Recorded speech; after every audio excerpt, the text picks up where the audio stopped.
आज माननीय सिडको एमडी साहेबांची आज भेट घेतली। प्रामुख्याने नवी मुंबईतील जे रेल्वे स्टेशन्स अनेक वर्षापासूनचा प्रलंबित प्रश्न जो मी खासदार असताना सुद्धा आम्ही मांडला होता, सातत्यानं याच्यामध्ये पाठपुरावा करून शेवटी अंतिमतः सिडकोने हे सर्व रेल्वे स्टेशन्स रेल्वे प्रशासनाकडे हस्तांतरित केल्यात।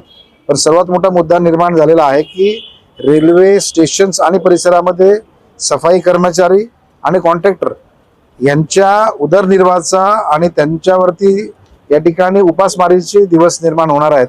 कारण रेल्वे प्रशासनाने सांगितले की इतक्या कामगारांना आम्ही घेणार नाही, त्याच्यामुळे खूप मोठा प्रश्न निर्माण झालेला आहे। आज आम्ही त्या सर्व लोकांचं प्रतिनिधित्व माननीय एमडी साहेबांच्याकडे केलेलं आहे। नाईक साहेबांच्या दरबारामध्ये हा प्रश्न उपस्थित केला आणि आज एमडी साहेबांनी सकारात्मकरित्या त्या सर्व कर्मचाऱ्यांवरती अन्याय होणार नाही असा शब्द दिलेला आहे।